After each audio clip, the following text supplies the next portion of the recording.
Lois becomes Deception's new spokesmodel. Hello everyone. Welcome to my channel General Hospital Update.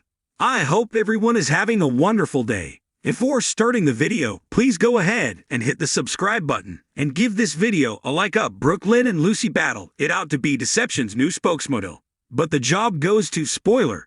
Please note that if you purchase something by clicking on a link within this story, we may receive a small commission of the sale.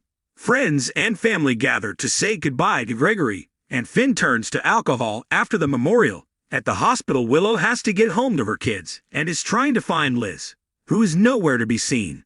Felicia arrives and explains she's been tasked by Liz to find someone to take a shift for a sick nurse who is out, but Willow can't take another shift as she's worked a double through the night.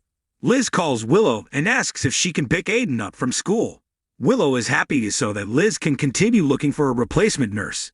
U.S. companies add 152,000 jobs in May, ADP says. Willow arrives at the gatehouse with Aiden, and nobody is home. She says he could go up to the house and get a meal if he wants. He thanks her for picking him up from the library and heads to the main house. Willow gets a chance to sit down and sees the non-profit pamphlet on the table. At the Quartermain mansion, Maxie is putting Brook Lynn through a rehearsal to be Deception's new spokesmodel. She tells Brook Lynn that she'll be Haven, Georgie and James, along with Lois, watch as she tries to sell them some beauty products. Tracy storms through the living room, unhappy that all the kids are home on spring break. Violet, Gregory and Chase arrive to watch Brook Lynn learn to be a TV star. Sasha helps give Brook Lynn some pointers when Lucy and Scott barge in uninvited. Lucy wants to put Brook Lynn through a screen test to ensure she can do the job. Sasha continues to give Brook Lynn pointers, and Scott finally says Brook Lynn is up, it's showtime. Gregory decides to sit out in the sun and wishes Brook Lynn luck. Tracy goes to the kitchen and asks Olivia where the nanny is, as there are children all over the house. Olivia explains she had an issue with her mother and is out for the day. Tracy moves on to her next gripe, which is her hiring an unqualified Sasha to be their cook. Olivia defends Sasha and won't give up control of her kitchen to another one of Tracy's hand-picked cooks. Aiden shows up, and Tracy calls him an unfamiliar child, so he explains who he is and why he's there. Sasha enters to check on lunch, and Tracy has a request. Tracy has Aiden grab a cookbook, open it to a random page, and point. He does, and Tracy says this is what she wants Sasha to cook for dinner. Sasha asks if the kids will eat pate, which is in the recipe, so Tracy has Aiden pick another choice. Tracy heads out expecting dinner at 7, and Olivia apologizes. Sasha assumes Tracy isn't happy with her and she'll have to prove her wrong. Olivia tells her to call if she needs backup. Aiden inquires about the lunch Sasha is making as it's like nothing he's ever seen. She explains it's a great way to use up leftovers. Wiley helps Cody in the stables, and Michael checks in while holding Amelia. Georgie and James arrive and wait for the new cook to finish lunch, and they don't have high expectations. Michael explains he is old friends with the new cook and says she's great, and Cody also puts in a good word for Sasha too. Michael didn't expect Sasha to be cooking for a living. Cody explains the free room and board was a big part of her taking the job, and Mama Q didn't want to give up total control of the kitchen to an unknown cook. Chase arrives at the stables with Violet, and Violet is going on about making a music video, having been inspired by Brook Lynn's fake commercial. Violet joins Georgie and James playing with the animals. Chase explains Brook Lynn is taking over as Deception's new spokesperson, and she's not happy about it. Later, Cody watches over all the kids, who tie him up while playing cowboys, with Violet as the sheriff ordering Cody to marry Georgie. Sasha eventually checks in, and the kids run off. He asks how it's going. She's pretty sure her first day will be her last thanks to Tracy. Cody offers to talk to her as he thinks Tracy likes him. Sasha says it's okay, and there was something too good about this to be true, especially getting to be near him every day. He knows sounds crazy, but she could move in with him. She reminds him they've only kissed once. Cody says they wouldn't be sharing a bed, joking unless she wants to. He has an extra cot he can bunk on. Sasha's timer goes off and says lunch is ready, so Cody rounds up the kids. Michael heads back to the gatehouse with Amelia.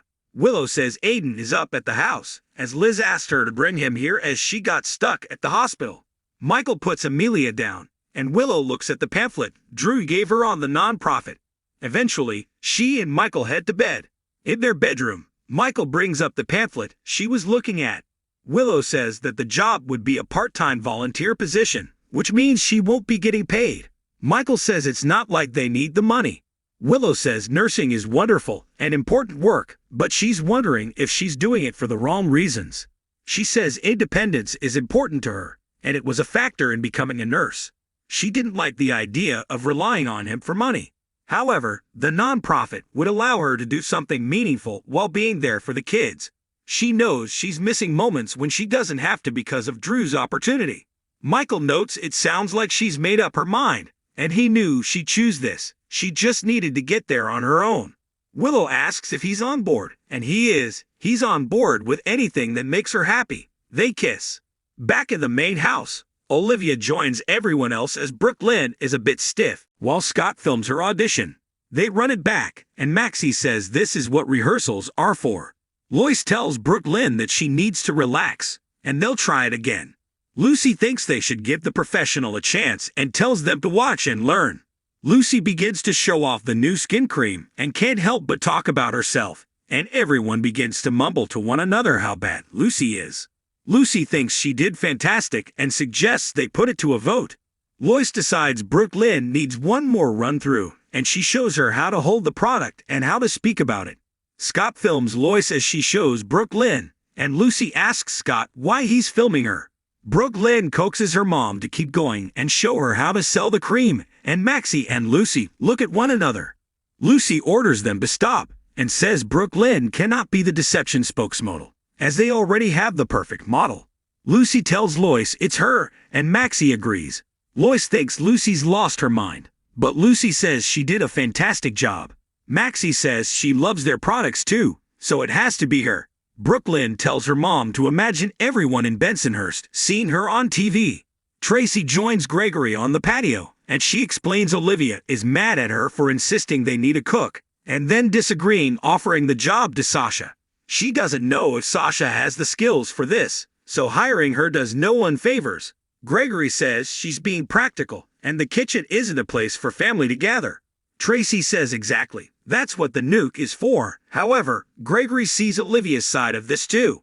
Tracy admits she thinks she's just mad at time, and how much she's wasted before leaving the safety net of this place with Luke, and that didn't last long. She knows she's been given obscene advantages in life, and it's obscene how little she's done with them.